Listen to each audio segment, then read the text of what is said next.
Hello everyone, welcome back to Nature Makes Noise. I hope you guys are having an amazing day. We are a backyard birding channel in southern Ontario, Canada, and we're trying to take backyard birding to a whole new level. I got looking around the yard today and I literally have upwards of 50 different feeders, bird baths, homemade feeders and feeder setups throughout the backyard. I guess the question is there such thing as too many or too much bird feeders in the backyard? Now, we don't stock every single feeder all day, every day. We sort of pick and choose the different feeders or stations we want to use for filming birding and taking pictures. So we're selective on, where we put our feed and to how many feeders each day. But overall, there's literally about 50 different individual pieces in the backyard that are directly related to birding. I'm going to take you a little walk through and just show you what I got going on here, guys. We'll go over here and start with our hummingbird feeder station.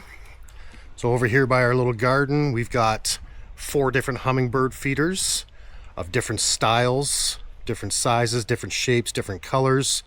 And of course, they definitely attract and bring in the hummingbirds. We've also got a nice potted flower plant over here that provides some natural nectar and food for the hummingbirds as well. This is sort of our first little station over here at the far end of the yard. As we move in a little bit, we've got our Oriole feeder station here. Got a couple store-bought jelly feeders. We've got this homemade jelly feeder here that I built and kind of copied a design from that I seen online one day, and I just sort of ran with it and made my own version of it out of wood. It's a double jelly cup feeder, and it's got a nice little peaked roof over it to give the birdies a little bit of shade and rain protection ultimately. Back in here against the fence, and I call this Fence City. As you look down the fence in our backyard, there's a rather large amount of different bird feeders and stations and setups along here. But this is one of our bird bath areas here. Traditional sort of bird bath, a little homemade fountain that we made. They're solar powered, these little fountains, so on a cloudy day like today, we don't get a lot of water movement or water action.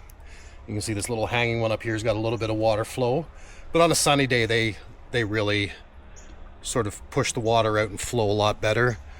Homemade, what I call a lantern feeder, because it actually started as a structure for a solar light, and it was basically a lantern for decoration, but the solar light ended up dying in it, and I just hung it up and decided to put bird feed in it instead, and the birds really love it for sure.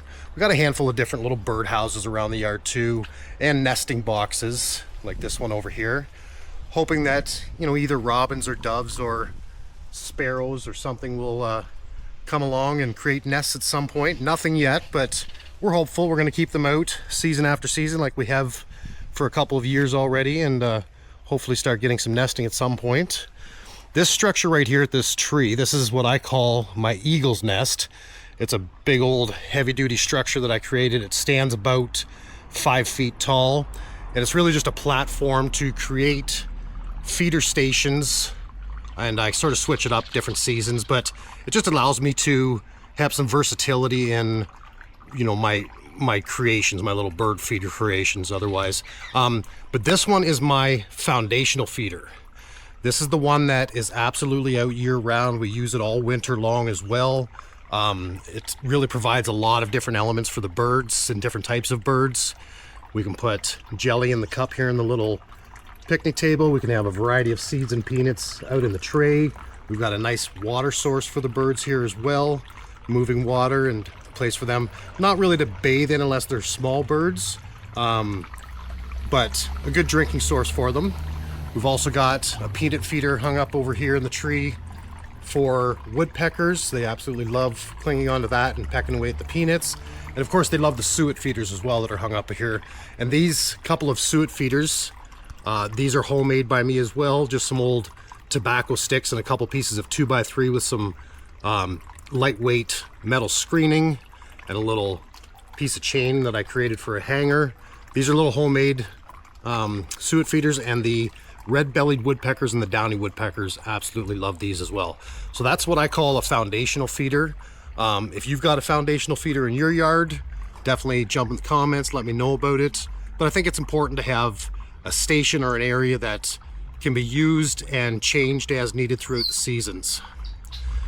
Back over here, back over to Fence City, guys. More store-bought feeders like this lighthouse hanging here. The peanut wreath. Squirrels and BlueJays absolutely love peanut wreaths. I don't have any peanuts in it here today because I had some different feeders stocked today otherwise.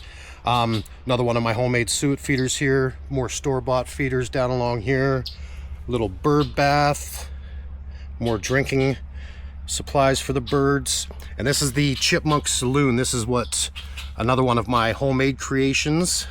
It's got multiple levels in it. It's got little runways for the chipmunks to make their way through the interior. It's got entrance areas at the sides and down at the front, of course. And it's just a really cool little aesthetically pleasing feeder setup, and primarily built for the chipmunks, but of course all of the birds and the squirrels rob it of its seed and peanuts as well.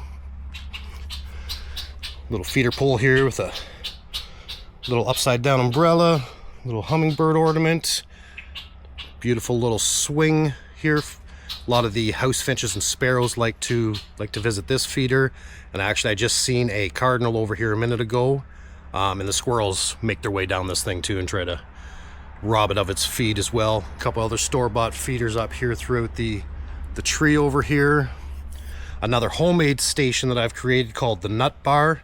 This was originally intended for more so for squirrels, but again, as soon as you put feed and peanuts and seed out in any feeder setup, you're going to get probably a multitude of birds and critters checking it out and trying to get some feed out of it. There's another station way down the corner of the yard over here that isn't being utilized currently. It's just, again, the way we sort of shift and move things around the yard at different times. Got to get some Niger seed for this feeder here. The American goldfinches love these little tube feeders full of Niger seed, so I got to get some more of that. I'm out right now. But as you can see around my yard, my Fence City, my different feeder stations, my different bird baths, and there's more. That isn't it, guys. I got these bird bath down at the far end of the yard over here. Got this old table that I don't use anymore with a bird feeder set up on it. This one I was actually doing some recording at this morning. You'll see a video featuring this and the birdies at this feeder this morning. So yeah, just a lot of different bird feeders, stations, variety, different types, and we get a lot of different birds and chipmunks and squirrels here. BlueJays, Cardinals, red-bellied woodpeckers, downy woodpeckers, different house finches, a multitude of sparrows, cardinals. At different times of the year we'll see grosbeaks, just so many. Of course, grackles. I mean, around here grackles are more than plentiful. We see our share of starlings around here as well, American robins. I'm probably forgetting to mention some, but we get a lot of different migratory birds and year-round birds around here. So we absolutely love our backyard. We love backyard birding. We love videoing and taking photographs and sharing that with everybody on our channel. But I'd love to hear about your feeders too, guys. I want you to jump in the comments. Let me know what you got going on in your backyard. If you haven't already liked and subscribed to our channel, go ahead and do that, especially if you love backyard bird watching, because that's basically all we do around here in our spare time. Oh, Blue Jay just landed over here at the lighthouse feeder, just took off. So yeah, guys, that's a little profile of my backyard, all my feeder stations, my bird bath setup. So something just landed in the tree right above me here. And my birds and critters aren't overly shy. They don't mind doing their thing while I'm out in the yard for the most part. And I think they're getting very used to me. So let me know what you think in the comments, guys. Do I have too many feeders? Do I not have enough? And share some stories with me about your backyard bird feeders. Have an awesome day, guys.